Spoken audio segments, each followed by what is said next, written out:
Let's talk about the coronavirus or China virus, as you say it. I mean, this thing has been, weaponized up, down, and left and right. And you mentioned the gym in New Jersey, and we're watching over here what's happening in America. We're dealing with our different version of it here in London and throughout UK and Europe, of course. But what do you see when you look at the behavior over the last 5 months, the treatment in the media, the way it's gone for and against Trump?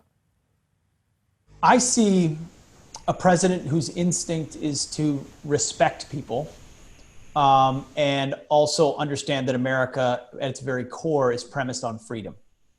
And so his instinct has been, we will mobilize everything we can to help governments address this issue.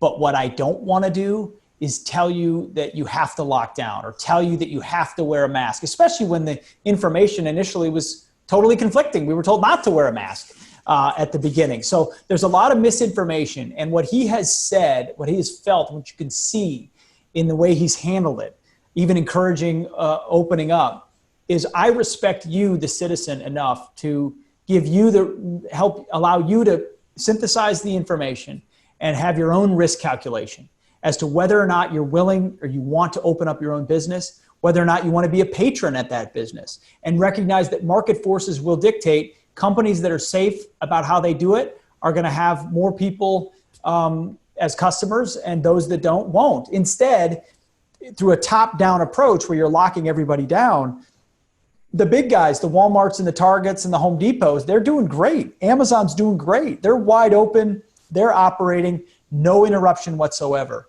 Yet the small gyms and the hair salons and the barber shops and the mom and pop stores, which are under different phases of shutdown, are told indefinitely, restaurants told indefinitely, you're closed or you're highly limited in what you can do, or only outdoor dining. And it picks winners and losers, and it exacerbates even more. So I like the instinct of the president, which is to respect people and to trust them, as opposed to the top-down view that we know better than you. Here's our 9.9-month recovery plan that is very disconnected from your life and your own decision-making. Either way, he's going to get blamed about COVID-19. He's right to remind people about where it came from China. Of course, he gets accused of being wrong for pointing that out as well. He can't win, but and frankly, it's a very, very difficult situation to manage. You want to protect lives, you respect people. You don't want people to suffer or lose their life. You know that Donald Trump feels that way. At the same time, protect the most vulnerable, people with pre-existing conditions, and allow younger, healthier people to make their own calculations. It's tragic to see the way it's unfolded, and even worse to see it used as a political weapon.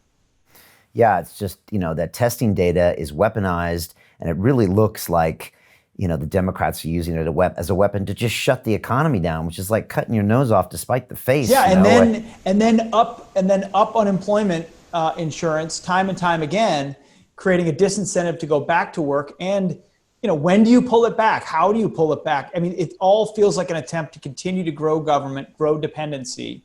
And if they're so invested in income inequality, tell me how this helps that at any level. It's just it's really unfortunate.